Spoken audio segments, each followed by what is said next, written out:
দর্শক এখানে সেই জায়গা যেখানে সে শাহরুখ খান এক কাপ চা খেয়েছে, কিন্তু পুলিশরা বলছে এখানে কোনো শাহরুখ খান নামে কেউ আসে নাই, কিন্তু জনগণ বলছে যে এখানে শাহরুখ খান দেখেছে এবং তারা প্রমাণ সহ ছবি আছে, কিন্তু পুলিশরা বলছে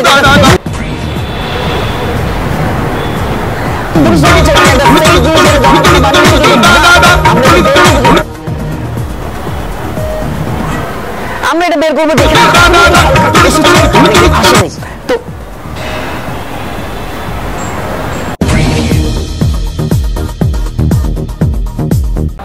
আমি ফিশটাঙ্গা টেলিভিশন থেকে বলছি তৌহিদ আফ্রিদি, এবং কিছুদিন আগে দেখতেই পাচ্ছেন যে এসএসসি রেজাল্ট দিয়েছে এবং অনেকেই জিপিএ 5 পেয়েছে। চলুন আসুন দেখে আসি একটি ক্যান্ডিডেটের সাথে যে জিপিএ 5 পেয়েছে। দর্শক আপনারা কি জিপিএ 5 পেয়েছেন? অবশ্যই। ওকে, তাহলে আমি কিছু ছোট ইজি কোশ্চেন জিজ্ঞেস করি। কোনো কোশ্চেনে কোনো ব্যাপার না, করুন। ওকে, বাংলাদেশের জাতীয় ফুল কি? এটা কোনো কোশ্চেন? হ্যাঁ, জাতীয় ফুল কি? শাপলা। বাংলাদেশের জাতীয় ফুল কি? শাপলা। না না, আপনারা বলবেন বাংলাদেশের জাতীয় ফুল কাঁঠাল। শাপলা। না, আপনারা বলবেন বাংলাদেশের জাতীয় ফুল হচ্ছে কাঁঠাল। জাতীয় ফুল তো শাপলা। না না, আপনারা বলবেন, আমরা মেক করবো এটাকে, ঠিক আছে? আমরা এটাকে জাস্ট একটু এডিট করে দুষ্টুমি করবো, ঠিক আছে? আমি এখন আবার জিজ্ঞেস করবো, আপনারা কি বলবেন? কাঁঠাল। চলুন আমরা কথা বলে আসি জিপিএ 5 স্টুডেন্টের সাথে। বাংলাদেশের জাতীয় ফুল কি? কাঁঠাল।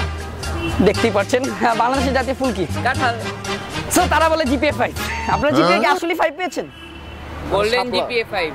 না না না, হ্যাঁ গোল্ডেন জিপিএ 5। দেখতেই পাচ্ছেন যে গোল্ডেন জিপিএ 5 এর স্টুডেন্ট বলছে যে বাংলাদেশের জাতীয় ফুল হচ্ছে কাঁঠাল।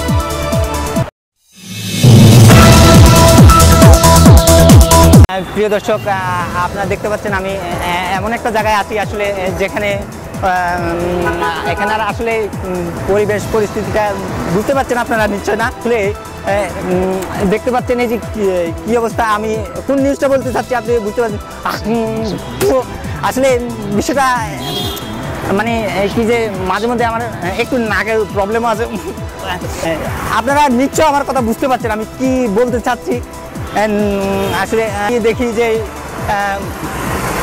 এই যে আরো অনেক কিছু আছে এখানে, চা দোকান, এই যে কনস্ট্রাকশন বিল্ডিং।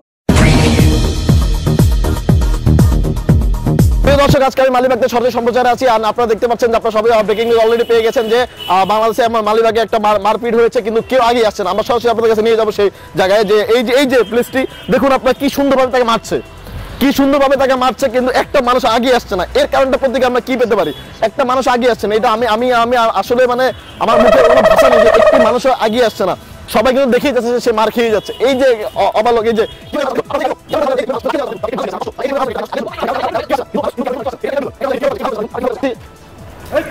আচ্ছা, আপনার কাছে আমার একটা কোশ্চেন যে এই যে এখানে যে এই যে হত্যাটা হচ্ছে, আপনি কেন আগে যাচ্ছেন না?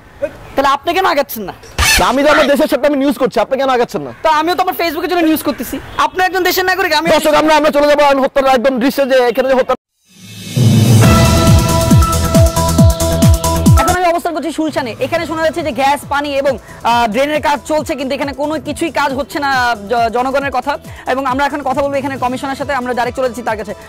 ভাই একটু আমরা কথা যদি বলতে পারি, আপনার এই এলাকায় শুনছি যে গ্যাস, পানি, বিদ্যুৎ কিছুই নেই এবং ড্রেনের কিছুদিন আগে টাকা দেওয়া হচ্ছে, বাট এগুলো কাজ কিছুই হচ্ছে না, এগুলো জনগণ আমাদেরকে বলেছে। কেন করছেন না এগুলো? কে বলেছে আপনাদের? ধন্যবাদ সবাইকে, ধন্যবাদ আপনাকে, ধন্যবাদ আমার এলাকাবাসী ছাড়া তো আমি আসলে কিছুই না। লিখে দিয়েছেন বাট সব এলাকাবাসীর জন্যই আজকে আমি এখানে। না আমি আপনাকে জিজ্ঞেস করি না আপনি এখানে কেন, আমি আপনাকে জিজ্ঞেস করছি যে কেন গ্যাস, পানি এরকম আপনারা দিচ্ছেন না কেন? আছে, ছিল, থাকবে, মাঝে মাঝে হয় আর কি। এই যে কারেন্ট যে আসছে না, কারেন্টের এখানে লাইন টাইন কিছু হচ্ছে না, এগুলো কারণটা কি? আমার এলাকাবাসী পছন্দ করে মাঝে মধ্যে একটু অন্ধকারে থাকতে, কারণ তারা ক্যান্ডেল লাইট ডিনার পছন্দ করে। তো কারেন্ট থাকে? হ্যাঁ, আমাদের এখানে সবসময় কারেন্ট থাকে, কারেন্টের কোনো সমস্যা নেই। আচ্ছা ঠিক আছে কিন্তু এটা একটু বলে যান যে আপনি সব জনগণের উপরে কিছু নাই, আমি আছি, আমার উপরে জনগণ আছে, জনগণের জন্যই আমি আছি। এখানে আসলে কি, এখানে আসলে কমিশনার একটা বাটপার, একটা টাউট, ওর মতো খারাপ কেউ নাই। আপনি এখন এগুলো আবার আমাদের দেখাই? না আমি দেখাবো না, ব্লার করে দিয়ে। না ও যত টাকা পায় সরকারের কাছ থেকে সব খায় নিজের ঘরে নিয়ে। প্রিয় দর্শক, আপনারা ইতিমধ্যে জেনে গেছেন যে এই বিল্ডিংটা গতকাল রাতে হত্যা হয়েছে। তো আমরা সেই সম্পর্কে আমরা অবগত হওয়ার জন্য আমরা চলে এসেছি একজন পাড়ার একজন মুরব্বীর কাছে। আমরা জানবো যে গতকাল রাতে আসলে হয়েছে কি এই জায়গায়। আচ্ছা, এই যে গতকাল রাতে এটা হত্যা হয়েছিল, আপনার মতবাদটা কি? আপনি কিছু জানেন? কিসের হত্যা? মানে এই যে গতকাল রাতে একটা মেয়ে এখানে হত্যা হয়েছে, এটা নিয়ে আপনার কি মতবাদ? একটা নারী হত্যা হয়েছে, এই সম্পর্কে আপনার কিছু বলতে হবে। হ্যাঁ, নারীর পেট খারাপ হয়েছে, পেট খারাপের পরে একটা গ্যাস ছেড়েছে, গ্যাস ছেড়ে একটা ব্রেকিং নিউজ করা লাগবে, একটু বলেন যে এটা হতে হইছে, ঠিক আছে ভাই? আমাদের চ্যানেলটা টিআরপি নাই ভাই, একটা নিউজের কথা টিআরপি আনতে হবে, একটু বলেন। হ্যাঁ এটাই তো বলছি, একটা মেয়ের হলো ওই যে একটা কাজে গিয়েছিল, ওই কাজের থেকে পেট খারাপ হয়েছে, পেটের ভিতরে গ্যাস চলে এসেছে, চলে আসার আপনি বুঝছেন না ভাই, আমি একটা ব্রেকিং নিউজ করতে হবে। আপনি বলুন যে একটি মেয়ে হত্যা হয়েছে, তো আপনি দেখেছেন এবং এটা প্রতিকার চাই। হ্যাঁ আমি দেখেছি, 3টা মনে হয় তেলাপোকা মরেছে।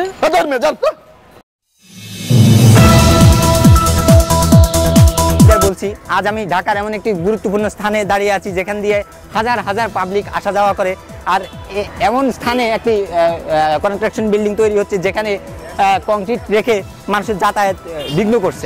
একাশি টিভি থেকে এসেছি, একাশি টিভি থেকে দেখতে পাচ্ছেন সরকার এত সুন্দর একটা বিল্ডিং করে দিয়েছে শুধুমাত্র গরিবদের জন্য। দাঁড়ান আমি একটু বলে দিই, গরিবদের জন্য ধন্যবাদ সবাইকে জানাচ্ছি, সরকারকে জানাচ্ছি, এবং এত সুন্দরভাবে নিউজটা আমি করাচ্ছি বলার বাইরে, এবং অসাধারণ একটি সরকারকে ধন্যবাদ জানাচ্ছি যে এত সুন্দর একটা। ভাই আপনার জন্য আমার পাবলিক কিছুই শুনতে পাচ্ছে না, আমার ভিউয়ার্সরা অপেক্ষা করছে, আমার সঠিক তথ্য আমি মনে হয় ডিম বেচতেছি এনে বসে। দাঁড়ান আমি বলতে প্রিয় দর্শক আমি আসছি, আপনি এই ক্যামেরা যান ভাই, আমি এই ক্যামেরা দেই, তাহলে আপনার টিভিতে আমি করি, আমার টিভিতে আপনি করেন না কেন ভাই? কেন তো আপনি আমার সামনে এসে এরকম করতেছেন কেন?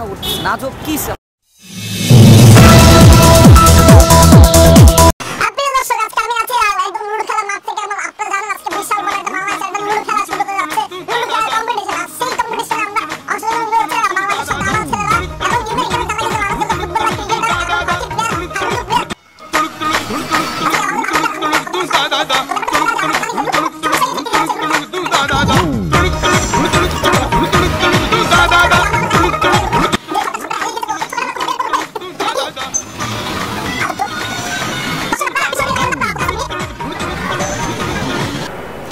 দর্শক, এখানে একটা ব্রেকিং নিউজ আছে, তার আগে আমি বলে নিচ্ছি আমার এটা ফার্স্ট টাইম কিন্তু। So follow me in Facebook, follow me in Twitter, follow me in Instagram, and by the way hashtag Tauhid Afridi the handsome boy. এটা আমার ফার্স্ট টাইম।